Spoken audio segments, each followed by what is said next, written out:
If I take my shirt off, do I get a yellow card for that? Okay, I'll stand up with that. Interesting to see Lord Haskell was educated in Salford, because so was I. Steve Rimmer, Checkmate, Seaenergy. So the Anaconda wave energy converter, the title is a challenge for elastomeric materials. And we use the phrase elastomeric materials because rubber is becoming fashionable. I'm the project manager for the project, and the first question is, well, what exactly is this device that we're talking about? How big is it? What kind of wave climate is it going to see? What are the demands on the rubber? And there's a little graphic here which should fire up fairly quickly that shows what it is. There we go.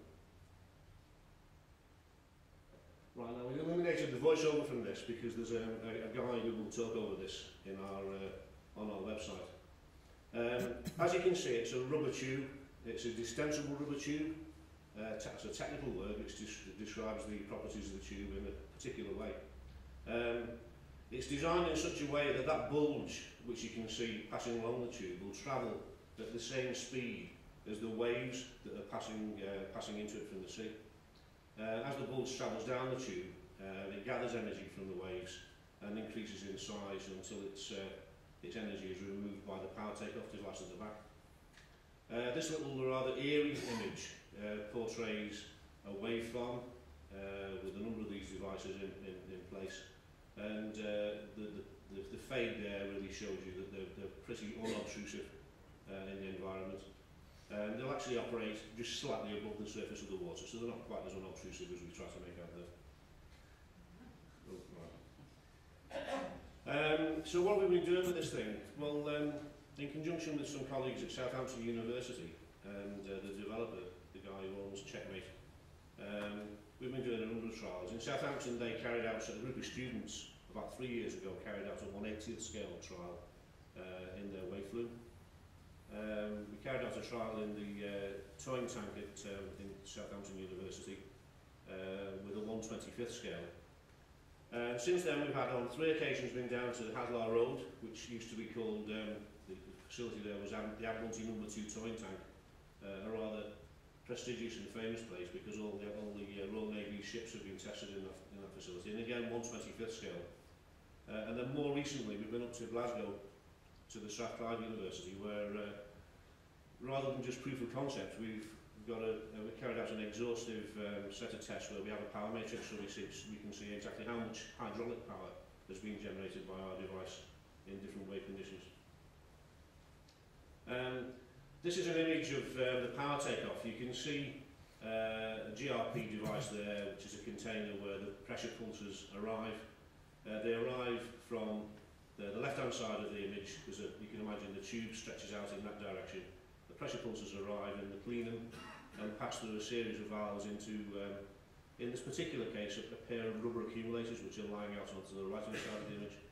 The flow takes place across that pipework at the top there through a flow measuring device, and we can measure the pressure difference between the 2 sides of the device and the water flow, and therefore calculate the hydraulic power that we have. There's another image of the same thing. You can imagine how the tube is passing down behind you, and we're just in the process of putting the last bits of pipe work together there before we deploy it into the water. Right. It says samples of tube there, but I haven't got them with me, so we'll have to make do with the image. So this is some film that was taken last year, in May 2009, showing the device in the water. And in comparison to that computer graphic where you see these eggs flowing down the tube, you'll see something a bit more realistic here. That's the Admiralty No. 2 towing tank. And there's some waves coming in. You can just see the device there bobbing just slightly above the water, and there it is under the water. Those tabs at the bottom there are about 1 metre apart.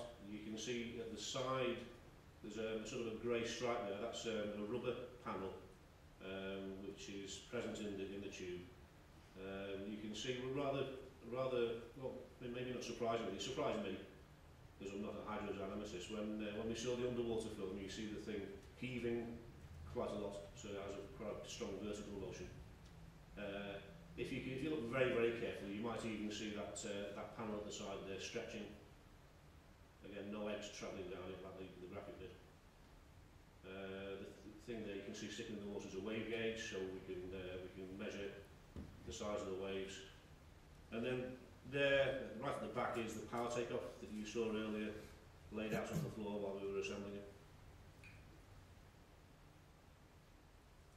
We've one or two changes to this design since the last time. We're due to go back to Glasgow University again in a fortnight's time, and we'll have some a rather different arrangement.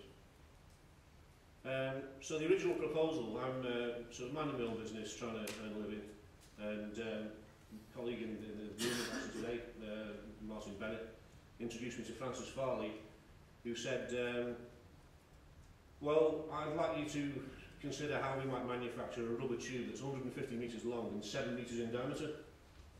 So that's interesting. And by the way, the wall thickness will be 300 millimetres. And so I thought, well, I'll work out how much material is involved in that, because that's what you always do if you want to make a product for a customer. You want to know how much material is in it.